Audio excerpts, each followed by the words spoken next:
Perfect. Hi, everyone.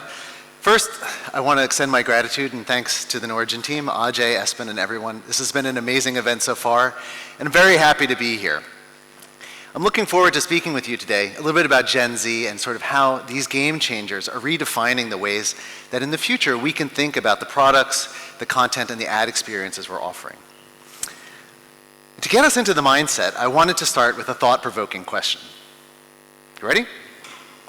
Who brought their portable television with them today? Couple in the back? Okay, everybody. And what are you thinking about when that came to mind? Are you thinking about your mobile phone?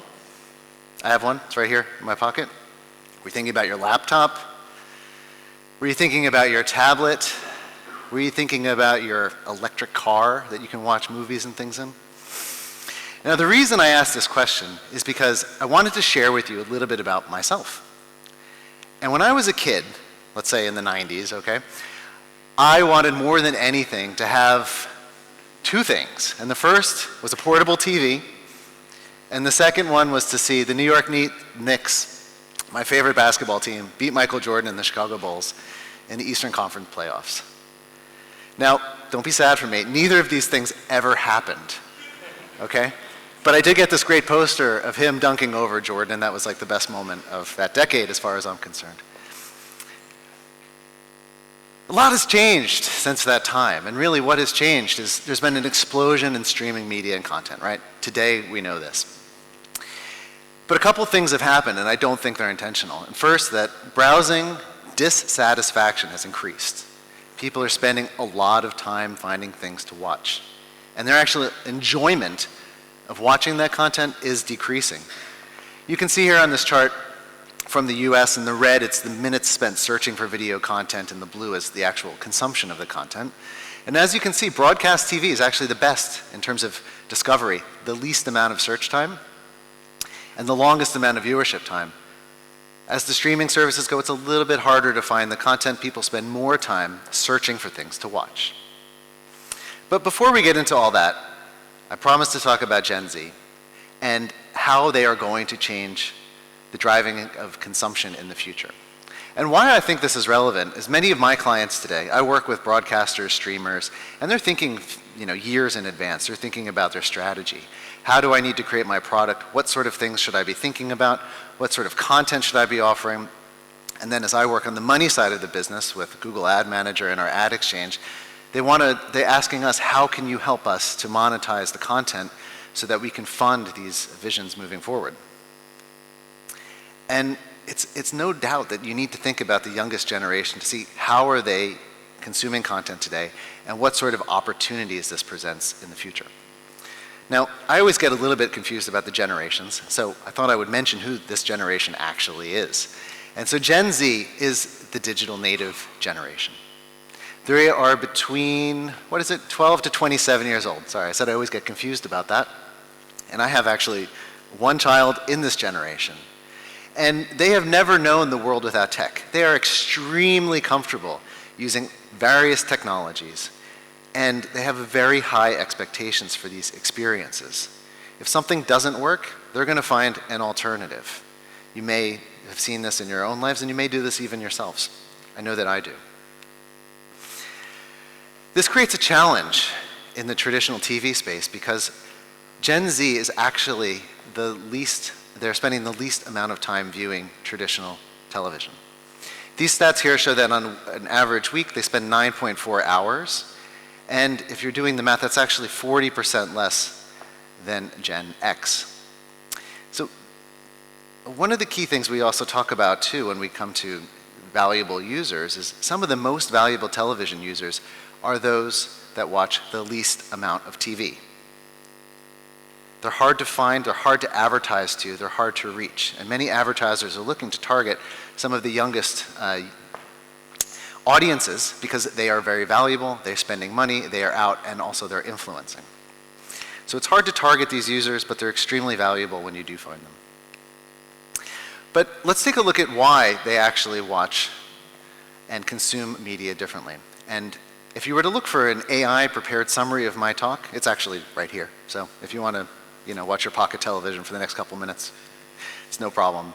But these are the reasons why they are consuming and have different expectations for media and advertising today.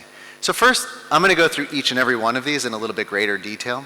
So why don't we start with seamless and personalized and multi-device. So Gen Z consumes media across multi-devices. I think we know this, but it's a fun fact to know that some of their favorite activities are video consumption. They're doing this on the mobile devices, but they're also doing it on gaming consoles and even the TV. They're watching short-form video and long-form video, and they're looking for more.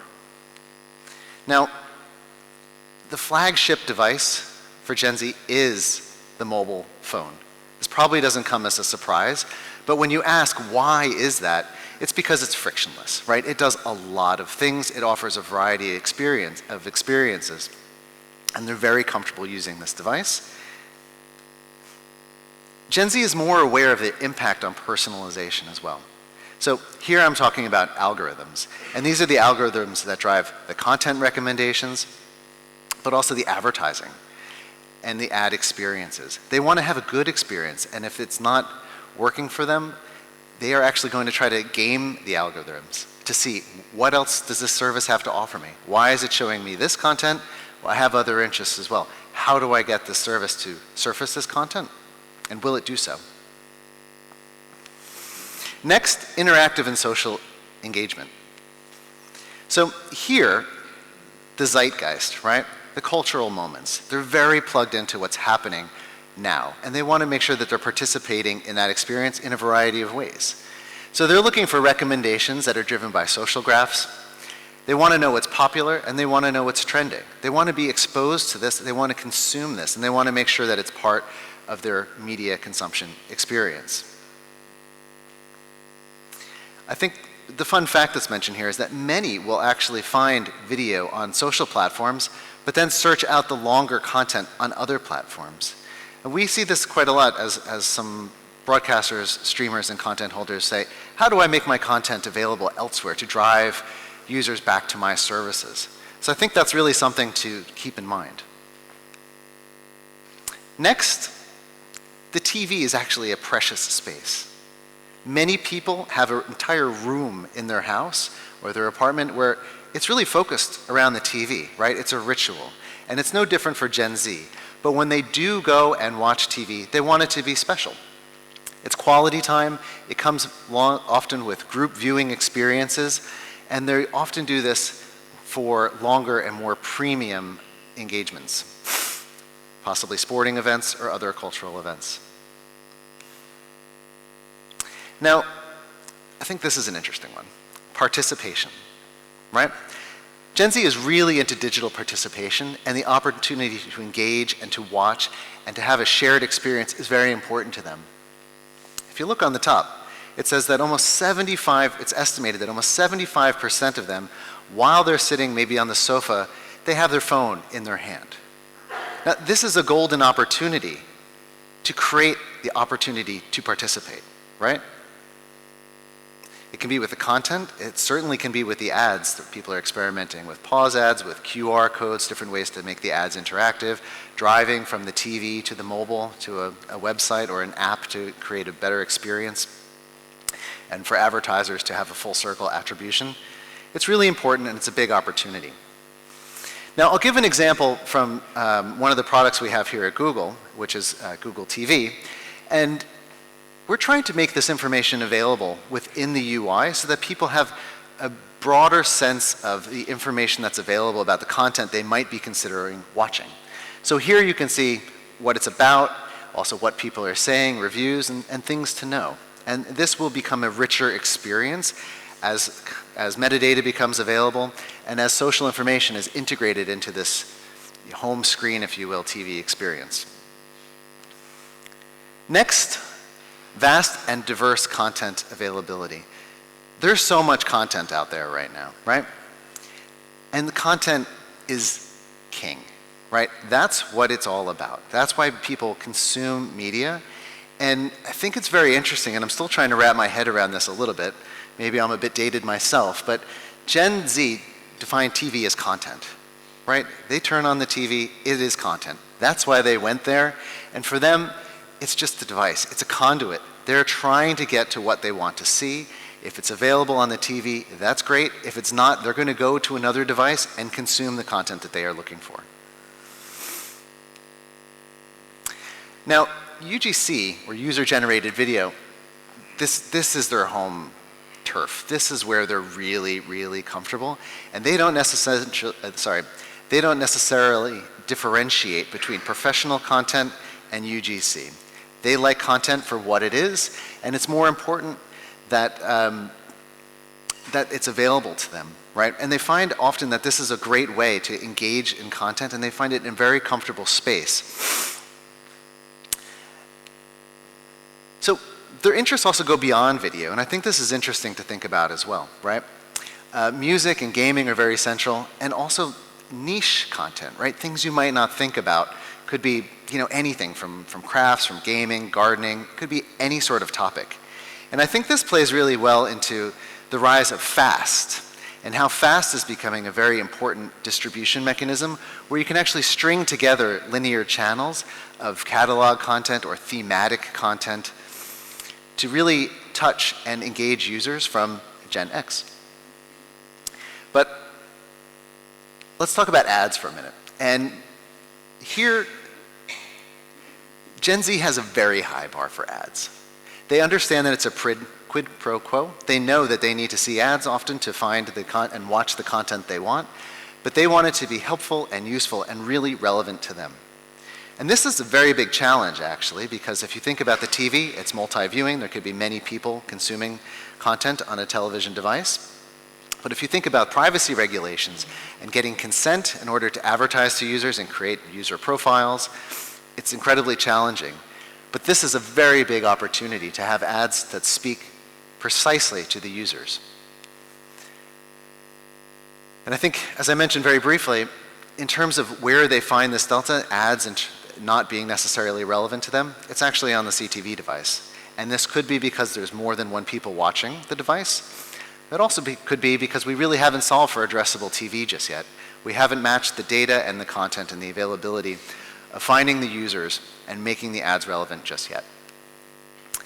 Free with ads, I'm going to touch on this in a brief video in a moment to talk about FAST and explain it because I personally am very excited about that opportunity. And I think it's not fully understood just yet. But even though it's free, it's often not good enough if it's not meeting the quality and the personalization and inclusion standards that people are looking for. So let's skip to a quick video that explains FAST. And this is a case study we've done at Google with a partner of ours called Rakuten TV.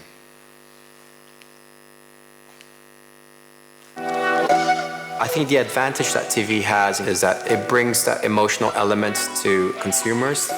Rakuten TV's new tagline, Discover Streaming Freedom, is all about giving that freedom of choice for both the users and the advertisers.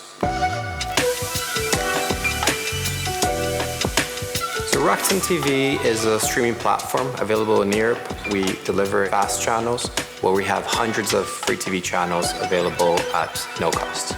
FAST stands for Free Ad-Supported Streaming Television. We offer both exclusive and original content through the Rakuten TV Originals. We have CNN, BBC, and ITV, and we're producing content for relevant IPs, The Guardian here in UK, and Ola magazine in Spain. The partnership we have with Google is to make the access of Rakuten TV inventory as seamless and as easy as possible through open auction, programmatic buying, private marketplace, and PG deals. Advertising on CTV give brands the opportunity to reach valuable audiences on the big screen, in the house, sound activated and non-skippable.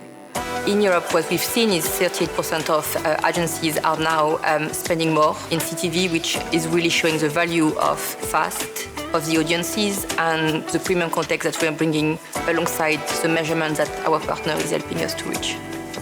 There's an advantage for advertisers to be in CTV and FAST because of that lean-back experience and highly engaged audience.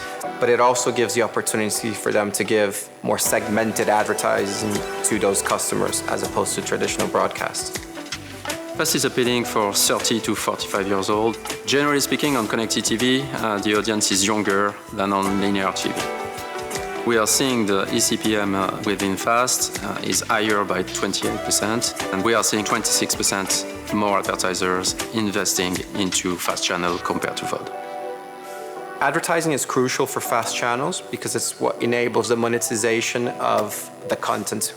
Publisher authenticated inventory is a piece of technology that Google is providing to make sure that the buyer is buying inventory in a safe environment. We need to continue to enhance the confidence between the parties to make it as valuable for the buyers and for the publisher like Rakuten TV as we can. And on the other side, it's a technology that is helping publisher to be directly connected to the buyer's technology. It gives us access to buyers in a very seamless and automated way. So it opens up opportunity for us to access buyers at scale. As we have a publisher-led solution for us, it's important to show the quality and how premium our audiences are on FAST. Google Ad Manager will ensure that the buyer is buying in a safe environment. On our side, we will as well know which is the buyer. So there is this confidence that is built across the ecosystem.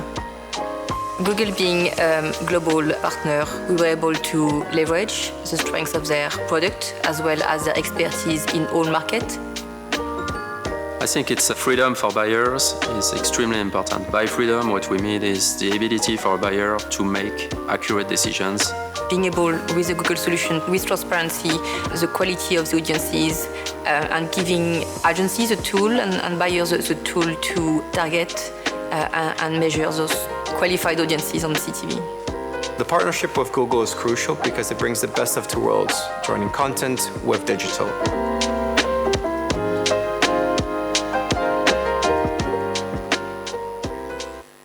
It's always nice when clients say something nice about you at the end, but I hope that this presentation, in addition to what Marie said this morning, gives some insights into how the younger generations are changing the game as it comes to content, media, advertising, and their expectations they have for the various products. The future is bright, so let's capture the opportunity. Thank you.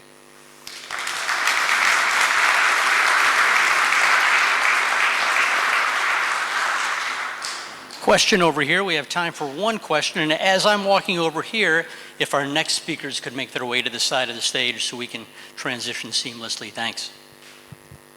Yeah, Ola speaking, company Rework, working on AI and the media industry. Great presentation. We've been playing around internally with the fast channels now. Super interesting, fully driven by AI. Everything is generated, so we just tell our platform what kind of genre, and then it creates a full fast channel TV. So it's very, very interesting. We will come up with some cool features next year, and hopefully release it early next year as well. My question is, how do you reward your users in terms of watching ads, interact? Do you do any kind of rewarding the users when it comes to watching the ads or participating? As you had this reviews of on the Google TV. Yeah. Do you do any kind of rewarding your users? No, it's a good question, and I'm happy to hear that you're experimenting with FAST, especially with AI as well. I think the reward, when you say that, you mean like a monetary reward, or how are you thinking?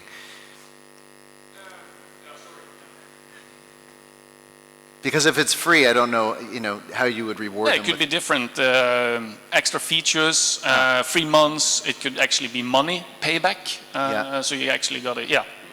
Some kind of different kind of rewards. It could be increased the number of you get additional content that then no one else get access to, and so on and so forth. Well, I think with the free content, right, with FAST, for example, it's already free, so I don't think... Yeah, but you can say that, okay, you are participating, you are doing something for us, okay, the ads will be removed for a week or 2 weeks, or etc. Yeah, we've seen partners who have kind of experimented with this either intentionally or unintentionally.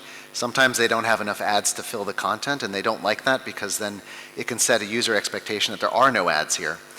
Kind of just given some of the data that I mentioned in this presentation, I might suggest that you create an experience around it, where if they're consuming, gamification is very popular. It's one way to think about it, but also creating sort of a deeper way of interacting with the content or with the experience might be a path to pursue. But that's just something off the top of my head. I'd have to give it some additional thought. So the answer is no, actually. So for instance, on YouTube, at the moment, you don't reward the users. We do not, unless they subscribe to YouTube Premium, which you've probably seen those ads all the time if you're not already subscribing for it, right? So. Thank you. Yeah, of course. Thank you. Thank you very much, and thanks again, Tim. Let's give him another round of applause.